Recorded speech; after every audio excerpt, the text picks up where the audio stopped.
Welcome to Harsha Guntapalli vlogs. ఈరోజు మనం తుని నియోజకవర్గంలో ఉన్నాం. ఇక్కడ తుని నియోజకవర్గంలో వైసీపీ నుంచి దాడిశెట్టి రాజా గారు పోటీ చేస్తున్నారు. జనసేన టీడీపీ ఉమ్మడి కూటమి నుంచి యనమల రామకృష్ణుడు గారి కూతురు పోటీ చేస్తున్నారు టీడీపీ తరఫున. వీళ్ళిద్దరిలో ప్రజలు ఎటువైపు ఓట్లు వేద్దాం అనుకుంటున్నారు, గవర్నమెంట్ చేంజ్ చేద్దాం అనుకుంటున్నారో, ఎలా ఉంది అనేది మనం అడిగి తెలుసుకుందాం. అదే ఎంపీ క్యాండిడేట్ కింద ఉదయ్ శ్రీనివాస్ గారికి ఎలా ఉంది, చలమలశెట్టి సునీల్ గారికి ఎలా ఉంది అనేది అడిగి తెలుసుకుందాం రండి. అమ్మ మీ పేరు? నా పేరు స్వామరాజ్ అండి. తుని నియోజకవర్గం ఇది. తుని నియోజకవర్గం. ఓకే, ఇప్పుడు మే 13 ఎలక్షన్ జరుగుతుంది. ఇక్కడ నుంచి దివ్య గారు పోటీ చేస్తున్నారు టీడీపీ జనసేన ఉమ్మడి కూటమి నుంచి. వైసీపీ నుంచి తాడిశెట్టి రాజా గారు పోటీ చేస్తున్నారు. ఎలా ఉండబోతుంది?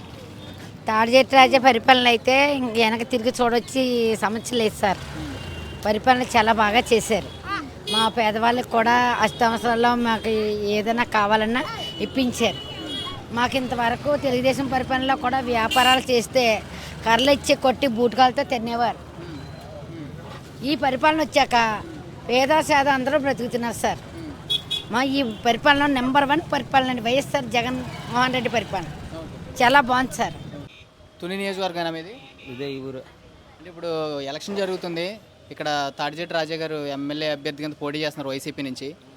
యనమల రామకృష్ణుడు గారి కూతురు పోటీ చేస్తున్నారు టీడీపీ నుంచి, టీడీపీ జనసేన ఉమ్మడి కూటమి నుంచి. ఎలా ఉండబోతుంది?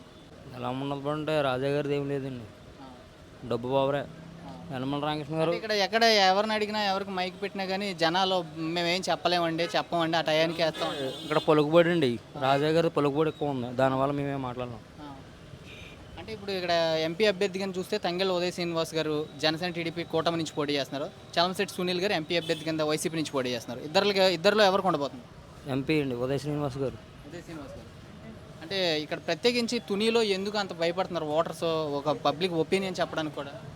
రౌడీయిజం అండి రాజా గారు. ఎక్కువ ఉంటుందా? అంటే మేము 7 నియోజకవర్గాలు తిరిగి 6 నియోజకవర్గాలు మిగతా 6 నియోజకవర్గాలు తిరిగాం. అక్కడ అన్ని చోట్ల పరిస్థితి వేరేలా ఉంది, ఇక్కడ వేరేలా ఉంది. చెప్తానండి, డబ్బుతో కూడుకున్న రాజకీయం ఇది. పంచాయతీలు రౌడీయిజం మొత్తం అంతా వదలు. అంటే కొంతమంది అంటున్నారు మేము ఇప్పుడు మాట్లాడతామని సాయంత్రానికి ఏమవుతుందో తెలియదు అని అంటున్నారు. దాని అర్థం ఏంటో నాకు అర్థం కావట్లేదు. వీళ్ళు వేస్తారు, ఇప్పుడు మేము ఆడతాం, బయటకు వచ్చిన తర్వాత ఎవడేం చేస్తాడో తెలియదు. విలేకరులనే చంపించేస్తున్నారు పలుకుబడితో. మీకు మామూలు జనం అంతండి. అదే ఓవరాల్గా ఇప్పుడు 5 ఏళ్లలో గవర్నమెంట్ ఎలా ఉంది జగన్మోహన్ రెడ్డి గారు? నీళ్ళండి. ఇప్పుడు ఈ గవర్నమెంట్ మారద్దు అనుకుంటున్నారు, ఖచ్చితంగా గెలుస్తాం అనుకుంటున్నారు? మారుతుందండి, గెలుస్తుంది. పోయినట్టు 175 అంటే నేను పథకాలు ఇచ్చే బ్రహ్మాండంగా పాలించే నేనే వస్తాను మళ్ళీ అంటున్నాడు జగన్మోహన్ రెడ్డి గారు. రాదు అంటే 175 వస్తాం అంటున్నారు. 175కి 175 ఎమ్మెల్యేలు వాళ్ళు అనుకోవడమేనండి, రాదు. 175కి రాదు. ఎవరు రావచ్చు అంటారు? చంద్రబాబు నాయుడు గారు, పవన్ కళ్యాణ్. ఎన్డీఏ కూటమి వస్తుందని. ఎన్డీఏ కూటమేనండి.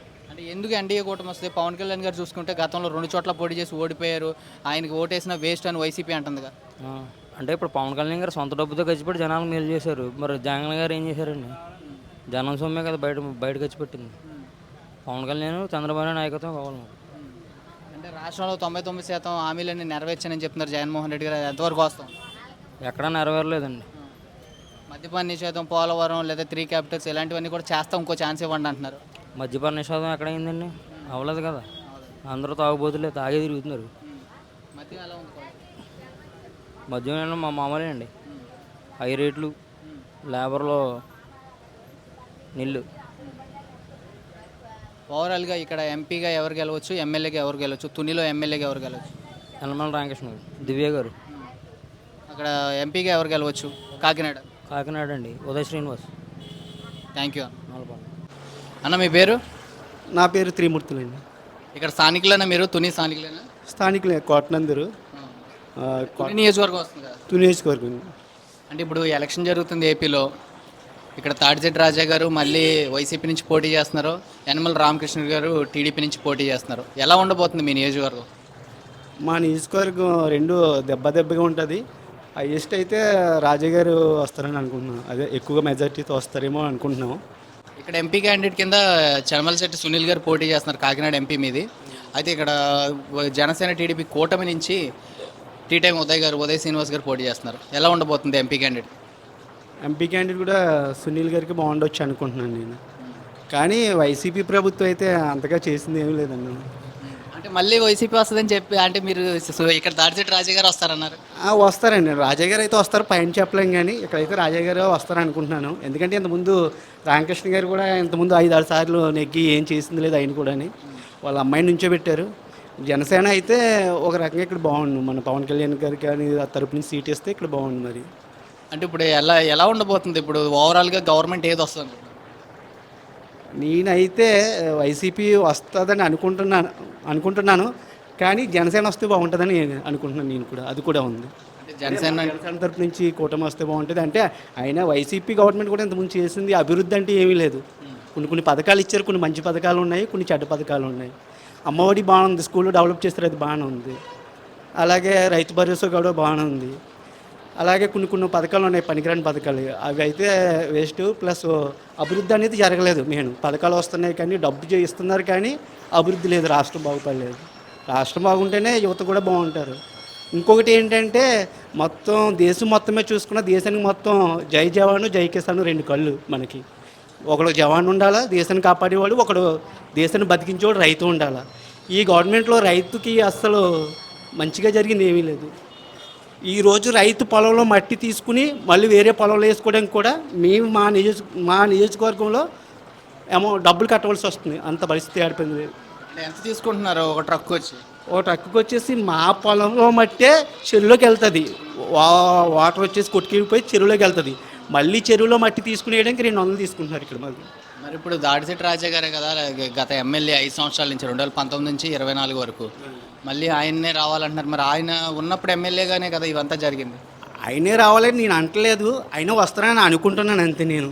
ఎందుకంటే జనాలు ఈ పథకాలే చూసుకుంటున్నారు కానీ మన మీద ఎంత భారం పడుతున్నదో తెలట్లేదు. నిత్యావసర వస్తువులు ఈరోజు ప్రతి ఒక్కరికి మధ్యతరగతి వాళ్ళకి అసలు అందుబాటులో లేవు. నిత్యావసర వస్తువులు అయితే అన్నీ పెరిగాయి. మనకి పథకాలు ఇస్తున్నారు కరెక్టే, మన మీద వేస్తున్నారు మళ్ళీ అవి.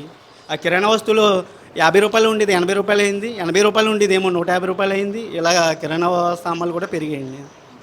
అలాగని చెప్పేసి అంటే ఈ జనాలు ఏముందంటే ఇక్కడ పథకాలు ఇవ్వడం వల్ల ఆయనకి వేస్తారు ఓట్లు, ఆయన వస్తారని అనుకుంటున్నాను ఇక్కడైతే నేను. Thank you. సరే.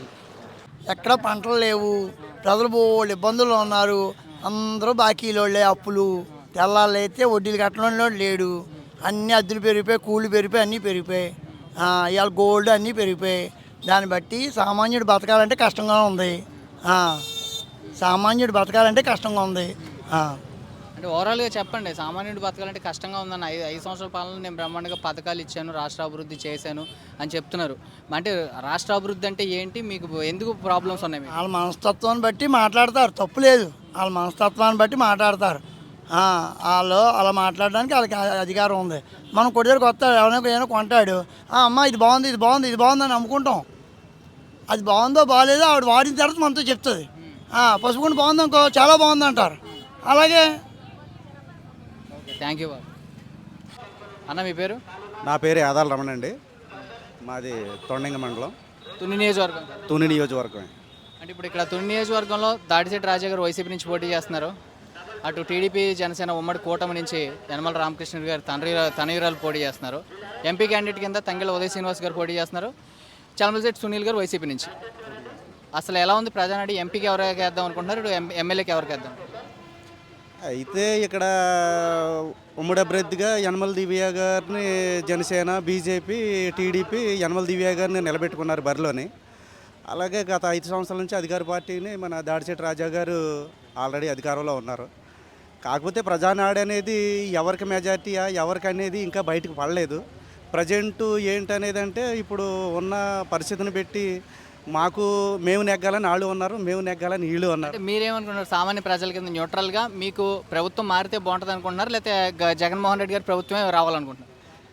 యాక్చువల్గా ఏంటంటే ఇక్కడున్న పరిస్థితులను పెట్టి ప్రజలు అనేక రకాలుగా ఇబ్బందులు పడుతున్నారు కాబట్టి ఆ ఇబ్బందుల్ని గమనించేటట్టు అయితే ప్రభుత్వం మారాలని అనుకుంటున్నారు ప్రజలందరూ కలిపి. దాన్ని బట్టి మరి చూద్దాం. ప్రజలు బయటికి ఇంకా ఏమి ఉప్పేదిని పడలేదు. రీసెంట్గా చూసుకుంటే జగన్మోహన్ రెడ్డి గారి మీద రాయితో ఎవరో దుండగలు దాడి చేశారని అంటున్నారు. పవన్ కళ్యాణ్ గారి సభలో కూడా ఎవరో రాయి విసిరారు అంటున్నారు. ఇది ఎలా చూడొచ్చు రాజకీయాల్లో? ఇది వ్యక్తిగతంగా రాజకీయాల్లో అంటే ఇప్పుడు ఏదో సింపద పెరుగుతుంది కదని రాళ్ళు దాడి చేయించుకుంటే ప్రజల్లో సింపద వెళ్ళిపోద్ది, మళ్ళీ ఇన్ని అవ్వచ్చుగా అన్న టైపులో ఇప్పుడు నాయకులు అందరూ చేస్తున్నారు. మరి అది ఎంతవరకు వర్కౌట్ అవుతుంది అనేది వేచి చూడాలి. అంటే జగన్మోహన్ రెడ్డి గారి మీద దాడి సింపతి కోసమే అని అంటారా? ఓన్లీ సింపద గురించే. మరి గతంలో కూడా మరి విమానాశ్రయంలో కూడా గతంలో సింపద కూడా అదే జరిగింది కదా. మరి ఇప్పుడు కూడా ప్రజల్లో కూడా ప్రజానాళ్ళు కూడా ఇప్పుడు అతనికి జరగడం ఏంటి, అతను కొట్టి వాళ్ళు ఎవరు ఉంటారు, అసలు ప్రజల్లో రాయిచ్చి కొట్టి వాళ్ళు ఎవరైనా ఉంటారా అనే సింపద జరుగుతుంది ప్రజెంట్. రీసెంట్గా మనం చూసుకుంటే కూడా విజువల్లో కూడా జగన్మోహన్ రెడ్డి గారు ఎప్పుడు బుల్లెట్ ప్రూఫ్ బస్సులోనే ఉంటారు. అలాంటిది బయటకు వచ్చారు. మరి అదే టైంలో కూడా కరెంటు పోవడం ఏ విధంగా చూడాలి? ఇదంతా ఒక వాళ్ళు చేసుకున్న ఇది విధానాలు పెట్టి వాళ్ళకి కరెంటు పోవడం ఏంటి, వాళ్ళు రాయిచ్చి కొట్టడం ఏంటి అని ప్రజల్లో అయితే ఒక స్వస్థత వచ్చింది. థ్యాంక్ యూ అన్న. Thank you. వెనకాల తమ్ముడు నీ పేరు? సత్యనారాయణ. అంటే మీరు స్టూడెంటా? అవునన్నా. ఓటు ఉందా మీకు? వచ్చిందన్న. ఫస్ట్ ఓటా? అవునన్నా. ఇప్పుడు ఎలక్షన్ జరుగుతుంది ఇక్కడ తునిలో. దివ్య గారికి ఉమ్మడి కూటమి ఎన్డీఏ కూటమి అభ్యర్థి కింద దివ్య గారు అనే ఆవిడకి ఇచ్చారు, యనమల రామకృష్ణ గారి తనయురాలు. అటు వైసీపీ నుంచి దాడిశెట్టి రాజా గారు ఉన్నారు. ఎవరికి వేస్తారు? జనసేనకి వేద్దాం అనుకుంటున్నాను. జనసేన కూటమి తరపున ఇక్కడ టీడీపీకి ఇచ్చారు టికెట్. టీడీపీకి వేద్దాం అనుకుంటున్నాను. ఎందుకు టీడీపీకి? టీడీపీ మనకి పవన్ కళ్యాణ్కి తరఫున ఓటేద్దామని మేము అనుకుంటున్నాం అన్న. ఇక్కడ మాకు వైసీపీ వైపు మాకు ఉద్యోగాలు వస్తాయని గ్యారంటీ లేదన్న. అందుకనే దీనికి మేము ఓటేద్దాం అనుకుంటున్నాం. ఇప్పుడు ఎంపీ క్యాండిడేట్ కింద తంగెళ్ళ ఉదయ్ శ్రీనివాస్ గారు ఉమ్మడి అభ్యర్థి కింద జనసేన నుంచి పోటీ చేస్తున్నారు, కాకినాడ నుంచి ఎంపీ క్యాండిడేట్ కింద. అటు సైడ్ నుంచి వైసీపీ నుంచి చలమలశెట్టి సునీల్ గారు పోటీ చేస్తున్నారు. ఎలా ఉండబోతుంది? ఉదయ్ శ్రీనివాసరావు నిలబడితే బాగుంటుంది అనుకుంటున్నాను అన్న. అందుకని ఎందుకు బాగుంటుంది అనుకుంటున్నారు? ఎందుకు జనసేన క్యాండిడేట్కి ఓటు వేయాలి? ఎందుకంటే మనకి జాబ్స్ వస్తాయని గ్యారంటీ ఇచ్చారు అనుకుంటున్నాను నేను. మళ్ళీ ఈ అమ్మఒడి గట్రా మాకు నచ్చలేదన్న ఇవన్నీ. మళ్ళీ ఈ వారంటీలు, ఈ సచివాలయాలు ఇదికి ఒకటి అది వర్కింగ్ కూడా చేస్తలేదన్న. ఒక వర్కింగ్ కూడా అవుతలేదు.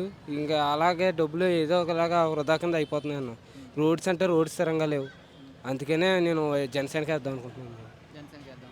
అంటే జనసేనకి వేద్దామని మీరు అనుకుంటున్నారు, కానీ వైసీపీ వాళ్ళు చెప్పేది అంటే 2 చోట్ల పోటీ చేసి ఓడిపోయాడు పవన్ కళ్యాణ్ ఏం చేస్తాడు అంటున్నారు కదా. పవన్ కళ్యాణ్ అంటే ఒకసారి గెలిపించి అతన్ని కూడా చూడాలి కదన్న. ఇతను ఏదో చేస్తాడని మేము దింపాం. ఇప్పుడు మాత్రం మారద్దు కదా అని మేము ట్రై చేద్దాం అనుకుంటున్నాం. ఈసారి మాత్రం ట్రై చేద్దాం అనుకుంటున్నాం మరి జనసేన. అంటే ఇక్కడ ఎంత మెజారిటీ రావచ్చు అంటారు ఎమ్మెల్యే క్యాండిడేట్కి, ఎంపీ క్యాండిడేట్కి? అవచ్చని ఈసారి మాత్రం భారీ మెజార్టీతో గెలచ్చు అనుకుంటున్నాను. థ్యాంక్ యూ బాబాయ్. మీ పేరు? నా పేరు ఏనుగుల నారాయణరావు. మీ తుని నియోజకవర్గమేనా? తుని నియోజకవర్గంలో తెలుగుదేశం బంపర్ మెజార్టీ తోటి అధికారులకు వస్తే 30,000 మెజార్టీ వస్తుంది. అంటే ఇక్కడ వైసీపీ వాళ్ళు అంటున్నారు దాడిశెట్టి రాజాకి తిరుగులేదు, ఆయన బాగా పాలించడానికి. కొంతమంది మాట్లాడడానికి కూడా భయపడుతున్నారు. ఎందుకని?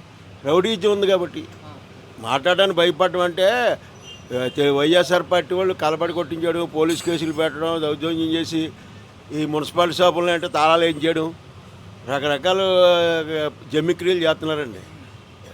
చైర్మన్ లేడీ అయితే జెంట్స్ పరిపాలించి రకరకాల రౌడీజాలు చేస్తున్నారు. అలాంటప్పుడు తెలుగుదేశానికి వేస్తారు కానీ వైఎస్ఆర్కి ఎవరేస్తారండి? వైఎస్ఆర్ వల్ల ప్రజల్లోని ఆందోళన, భయమును. రాజాగారి పరిస్థితి ఏంటి ఎలక్షన్ గారు మామూలుగా బంగారు వ్యాపారం చేసుకుంటారు. ఆయనకేంటి బాబు కోటీశ్వరుడు. రాజాగారు గెలపోయినా ఆయన పర్లేదండి. ఆయన బంగారు వ్యాపారం అమ్మినా వెయ్యే, కొన్నా వెయ్యే. ఆయన జాతకుడు, ఆయన ఏం పర్లేదు. రాజాగారికి ఏమీ ఇదవదు. రాజాగారు గెలిచినట్టే గెలపనట్టే. గ్రౌండ్ లెవెల్లో ఏం చెప్తున్నారంటే క్రాస్ ఓటింగ్ జరుగుద్ది, ఆ క్రాస్ ఓటింగ్ వల్ల ఇక్కడ వైసీపీకి వేసేస్తారో లేదా వేరేగా జరుగుద్ది. అది పైకి వాళ్ళు చెప్పరండి. జనం అంతా రాజాగారు ఓటుకి 10,000 ఇచ్చినా ఇచ్చుకుంటారు హ్యాపీగా. ఓట్లు మాత్రం తెలుగుదేశానికి వేస్తారు. గడిచిన 5 సంవత్సరాల్లో తుని నియోజకవర్గం డెవలప్మెంట్ అంటే తుని నియోజకవర్గం డెవలప్మెంట్ అవ్వలేదు. ఎక్కడికి వెళ్ళి ఉంటే అక్కడ అమ్ము దొబ్బారు అంతే. ఏడి మీ సేలో మట్టి తీసుకోవాలంటే మీరు డబ్బులు కట్టాలా? ఏడి ఇసుక కావాలంటే ఇసుక దందా. ఇవన్నీ ఎవరో చేస్తారండి? పేద పేదలు నడ్డి కొట్టేశారు. ఎవరికన్నా సరైన న్యాయం జరిగింది. వారంటీలు వేసేమో వాళ్ళ తాలూకు బయట అడ్డాలు అన్నీ కలిపి పైకి పంపించడం, నేస్తాలు ఉన్నాయనుకోండి, కాపు నేస్తం అని బీసీ నేస్తం అని ఉన్నాయనుకోండి, మీకు ఇంటి ముందు గేదె ఉందంటే మీ పేరున కరెంట్ బిల్లు వస్తుంది, మీకు నేస్తం లేదని కట్ చేశారు. ముందు ఇచ్చారు, తర్వాత కట్ చేశారు. అంటే ఎలక్షన్కి ముందు చెప్పారా ఇవన్నీ కండిషన్స్ ఉంటాయి మా పథకాల్లో అని? ఎలక్షన్ ముందే చెప్పారండి అన్నీ. పథకాలు చెప్పారు ఎలక్షన్ ముందు. జగన్మోహన్ రెడ్డి కండిషన్స్ పెట్టి తీసేస్తానని చెప్పారా? అసలు అందరికీ కల్పిస్తామని చెప్పారు అయాల. తర్వాత వరుస వర్షం తీశారు, ఒకసారి ఇచ్చారు, అక్కడి నుంచి తీసి పారేశారు. ఇళ్ల స్థలాలు ఇస్తే వార్డులో మెంబర్లను కొంతమంది వాళ్ళ తాలూకు మనుషులు వేశారు. అందులో తెలుగుదేశం వాళ్ళు ఎవరో అని చెప్పేసి తీశారు. అందులో జగన్మోహన్ రెడ్డి గారు అన్ని పార్టీలకి ఇమ్మన్నారు. అందులో కార్యకర్తలు కొంతమంది ఉన్నారు ఏంటి మా వార్డుల్లో గట్టానే. అలాంటి రౌడీలు కొంతమంది తయారయ్యి మీ పేరు వచ్చింది అనుకుని అది ఇంకోళ్ళు అమ్మేసుకోవడం, ఇలాగే చాలా జరిగాయండి. ఇప్పుడు ఇచ్చిన పట్టాలు అందరికీ పూర్తిగా రావాలకి అందలేదు. ఇక్కడ ముఖ్యంగా చూసుకుంటే తుని నియోజకవర్గం నుంచి దివ్య గారు, అదేవిధంగా తాడిశెట్టి రాజు గారు చెప్తారండి 30,000 మెజార్టీతో గెలకపోతే నా పేగ తీసుకుని సెంటర్లో కట్టించుకుంటాను. 30,000 మెజార్టీ. అంటే వైసీపీ వాళ్ళు చేసేది ఏంటంటే గతంలో యనమల రామకృష్ణ గారు ఉన్నారు ఎమ్మెల్యే కింద, అప్పుడు ఏం చేయలేదు, మేమే బాగా చేసామని చెప్తున్నారు. రామకృష్ణ గారు పోలితే వీళ్ళు ఎక్కడండి. రామకృష్ణ గారు రాజకీయాలకు వచ్చేటప్పటికి తుని పరిస్థితి అధ్వానంగా ఉన్నది. ఇప్పుడు ఎమ్మెల్యేకే తూర్పుపేట పర్వటం తెలదు. అలాంటిది రామకృష్ణ గారు లైన్లోకి వచ్చిన తర్వాత రాజకీయం తెలిసింది. ఆయన రక్తదానం చేసి రామకృష్ణ గారు వెనకాల తిరిగి ఇవాళ రాజకీయంలోకి వెళ్ళాలనిపించింది ఆయనకి. లేకపోతే ఆయన ఎక్కడున్నాడు ఏంటి? వీళ్ళంతా నేను రామకృష్ణ గారి ముందు వీళ్ళంతా అండి బచ్చాగాళ్ళు ఏంటి? రామకృష్ణ గారికి వాళ్ళకి నక్కకి నాగలోకానికి తేడా. చంద్రబాబు నాయుడికి ఇలా లోకేష్కి ఎంత తేడా ఉంది? అంత తేడా. వాళ్ళ కొడుకు అయితే అవ్వచ్చు, ఆయన లెక్క వేరు, ఈ లెక్క వేరు. రామకృష్ణ గారు లెక్క వేరు, అతను లెక్క వేరు. ఇవాళ తెలుగుదేశం గెలడం రామకృష్ణ గారు అంటే కృష్ణ గారు కాదు, శాసగిరి కాదు, ఎవరు తప్పుకున్నా తెలుగుదేశం బంపర్గా గెలుస్తుంది ఇక్కడ. అంటే కొంతమంది ఎవరినో అంటే నియోజకవర్గాల వారీగా కులాల వారీగా ఆ కుల నాయకులను పంపి ఓట్లు చీల్చే ప్రక్రియ అయితే జరుగుతుంది. ఏమీ లేదండి. ఆఖరి కులం చేసుకొచ్చిన రాయెట్టి పొడి చేసుకున్న, కత్తెట్టి చేసుకున్న ఇలాంటివి ఏమి లెవెల్ లెక్చారు. ఇప్పుడు జనాలు పైకి సైలెంట్గా ఉన్నారు. సైలెంట్గా ఉండి ఏం చేయాలనేది జనాల్లో ఆల్రెడీ మనసులో పారిపోయింది. మనం ఎన్ని చెప్పినా ఎన్ని చెప్పకపోయినా వాళ్ళు వేసి తెలుగుదేశానికి వేస్తారు. వీళ్ళు డబ్బులు ఇచ్చినా సరే ఇచ్చుకుంటారు. డబ్బులు ఇస్తున్నాం మనం గెలిచేస్తామని అనుకుంటున్నారు. అదంతా కళ పూర్వం. ఇప్పుడు అలాంటి కళ ఎవరో కనలేదు. జగన్మోహన్ రెడ్డి గారు ఫోటో చూస్తేనే భయం వేసేస్తుంది అందరికీ. ఇక్కడ మేము ప్రధానంగా చూసుకుంటే రాయి పెట్టి నిన్న జగన్మోహన్ రెడ్డి గారిని కొట్టారు. అంటే అయితే అది ఏంటి జనసేన కొట్టుకున్నాడండి, ఇంకోటి ఎవరు కొడతాడు? ప్రతిపక్షాలు రాయెట్టు కొట్టి కెపాసిటీ ఎవరికి ఉంటుందండి? అంత అలాంటి పోలీసు బందోబస్తుని ఉన్నారు వెనకాల. రౌడీలు అందరూ ఏం చేస్తున్నారు? ఆయన రాయించి కొడితే కోడికత్తి కేసు ఉంది, ఆయనే కోసేసుకుని రాజుగారి మీద 5 సంవత్సరాలు జైల్లో వేసాడు. ఇలాంటి డ్రామాలన్నీ పనిచేస్తాడు ప్రజల్లో. రాయ సీఎం దాకా వచ్చి స్టేజ్ వచ్చిందంటే ఇక్కడ ఎంత అసమర్థత ఉందో అది మీరే తెలుసుకోండి, మేము చెప్పక్కర్లేదు. చెప్పేది ఏంటంటే ప్రతిపక్షాలే చేసే అలాంటి వాళ్ళు నోటంట చెప్పించకూడదు. పవన్ కళ్యాణ్ గారు చంద్రబాబు నాయుడు గారు చేయించారని చెప్తున్నారు కదా. వాళ్ళు అలా చెప్తారు. అలా చెప్పకపోతే వాళ్ళకి ఓట్లు పడవని భయం వచ్చేసింది. ఆయన చేత ఏదో ఒకటి బురద జల్లాలి కదా ప్రజల మీద. ఇప్పుడు నాయకుడి మీద, పక్క నాయకుడి మీద బురద జల్లితే నీకు సింపతి పెరగదు. అలాంటప్పుడు ఏమవుతుందండి? వాళ్ళు పవన్ కళ్యాణ్ చేయాలి అంటాడు, మోడీ గారు అక్కడి నుంచి రాయిసిలేరు, ఇక్కడ తగిలింది అంటాడు. అవన్నీ మనం నమ్మవలసినయే. అంటే ఇక్కడ ప్రధానంగా చూసుకుంటే మనం కాకినాడ ఎంపీ పార్లమెంట్ వస్తుంది మీకు తుని నియోజకవర్గం. కాకినాడ పార్లమెంట్ నుంచి తంగిళ్ళ ఉదయ్ శ్రీనివాస్ గారు పోటీ చేస్తున్నారు కూటమి అభ్యర్థి కింద, జనసేన టీడీపీ ఉమ్మడి అభ్యర్థి కింద. చలమలశెట్టి సునీల్ గారు వైసీపీ నుంచి పోటీ చేస్తున్నారు. ఎలా ఉండబోతుంది? చలమలశెట్టి సునీల్ గారికి డిపాజిట్లు ఉండవండి ఈసారి. తెలుగుదేశం ఏ పక్క ఉంటే ఆ పక్కే వస్తుందండి. ఎంపీలు అయినా సరే, ఏ ఎమ్మెల్యేలు అయినా సరే. ఇవాళ పవన్ కళ్యాణ్ గారు 3 పార్టీలు ఒకటైన తర్వాత జనాల్లో మొన్నటిదాకా భయభాంతులు ఉండేయండి. ఇప్పుడు భయం లేదు, స్వేచ్ఛగా ఓట్లైనాకి వెళ్తారండి. తెలుగుదేశం వాళ్ళు భయపడాలని చెప్పేసి భయపెట్టడానికి చాలా ట్రై చేశారు. అంత భయపడే వాళ్ళు లేరు. ఇప్పుడు మాలాట వాళ్ళని కొంచెం ఆరోగ్యం బాగా అలాగ కొంచెం ఉన్నాం పక్కన. మేము కానీ లైన్లోకి వస్తే ఇంకా ఇదిగా ఉంటుంది. ఇక్కడ ప్రధానంగా చూసుకుంటే మనం కాకినాడ పార్లమెంట్ నుంచి తంగిళ్ళ ఉదయ్ శ్రీనివాస్ గారు టీడీపీ, జనసేన, బీజేపీ ఉమ్మడి కూటమి అభ్యర్థి కింద పోటీ చేస్తున్నారు. అక్కడ గ్లాస్ సింబల్ ఉంటుంది. చలమలశెట్టి సునీల్ గారిది ఫ్యాన్ సింబల్ ఉంటుంది. ఇక్కడ తుని నియోజకవర్గానికి వచ్చేసరికి దివ్య గారికి ఏమో సైకిల్ సింబల్ ఉంటుంది. అక్కడ తాడిశెట్టి రాజా గారికి ఏమో ఫ్యాన్ సింబల్ ఉంటుంది. ఏ విధంగా ప్రజలు కన్ఫ్యూజ్ అవుతారంటారా? రెండు ఓట్లు వేయాల్సి ఉంటుంది. ప్రజలు కన్ఫ్యూజ్ అయ్యే స్టేజ్ లేదండి. ఇప్పుడు జనసేన తెలుగుదేశం పొత్తులు కాబట్టి ఎంపీకి ఏమో గ్లాస్కి వేయాలా, ఎమ్మెల్యేకి ఏమో సైకిల్కి వేయాలని నిర్ణయం చేసుకున్నారు. పైకి చెప్పరు.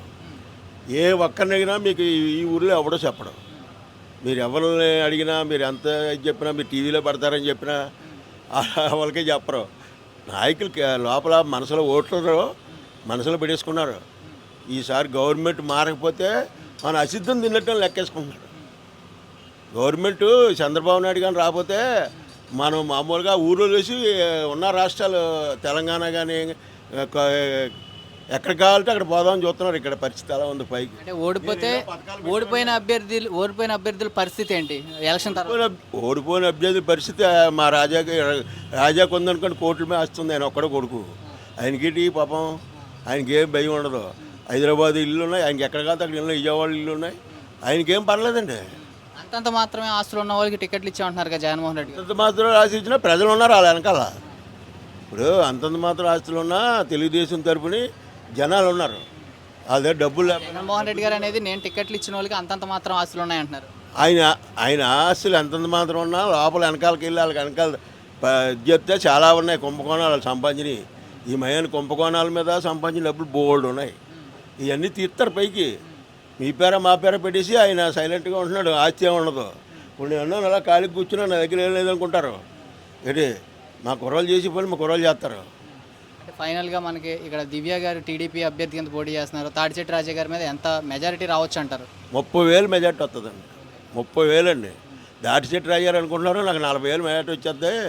కృష్ణ గారు, శాసగిరి గారు 100 అయిపోయారు, ఓట్లన్నీ నాకు వచ్చేస్తాయి అనుకుంటున్నాడు. అలాంటిది ఏం బెంగెట్టుకోక్కర్లొద్దు, ఆయన ఆధారపడక్కర్లొద్దు. డబ్బులు తీసుకుంటారు జనం, డబ్బులు ఇస్తానంటే బ్రహ్మాండం తీసుకుంటారు. ఎందుకంటే ఈ డబ్బులన్నీ మా వాళ్ళు సంపాదించినాయే. మన డబ్బులు మనం తీసుకునే తప్పే ఉంది. ఓటు ఎవరికి వేసుకుంటే వాళ్ళకి ఎందుకు లోనికి వెళ్ళిందే చూస్తారేటని అడుగుతున్నారు. వీళ్ళు తీసుకెళ్ళి కూడా చెయ్యట్టు ఓటు వేయించారు కదా. ఇప్పుడు ఓటు అంటే అదే లాస్ట్ ఎలక్షన్లో, గత ఎలక్షన్లో ఎప్పుడు చూసినా కూడా ఇదే ఎలక్షనీరింగ్లో బూత్ లెవెల్లో చేయాల్సిన పరిస్థితి ఏ పార్టీ అయినా ఇదే. మీరు మనుషులు నెట్టి రౌడీజం చేసి ప్రతిపక్ష పార్టీ వాళ్ళు లేకుండా పెద్ద లోపల కళ్ళాలు చుట్టించి బాంబులు లాంటి అత్తనట్టు పొగ బాంబులు వేసి ఇవన్నీ వేసి రకరకాల దొమ్మిలు చేశారు. ఇప్పుడు ఎవరు దొమ్మిలు చేస్తే ఆడే పోతాడు మట్టు గురిసి. మరి మేము అనకూడదు ఆ మాట. ఏంటి ఇంకా అందులో ఏం లేదు. ఇప్పుడు దాసీదేవి లేదు, ఓపెన్గా చెప్తున్నాం. ఎవరన్నా సరే ఏం చేసుకున్నా మాకేం బాధలేదు. నెక్స్ట్ ఇంకోటి ఎంపీ క్యాండిడేట్కి ఎలా ఉంటుంది? అంటే ఎంపీ క్యాండిడేట్కి ఎలా ఉంటుంది అంటారు? ఎంత మెజార్టీ రావచ్చు? ఎంపీ క్యాండిడేట్కి మీ దివ్య గారికి ఎలా వస్తే అలా వస్తుందండి. ఇక్కడ మా నియోజకవర్గంలో దివ్య గారికి ఎంత మెజార్టీ వస్తే అతనికి అంత వస్తుంది ఇక్కడ. Thank you.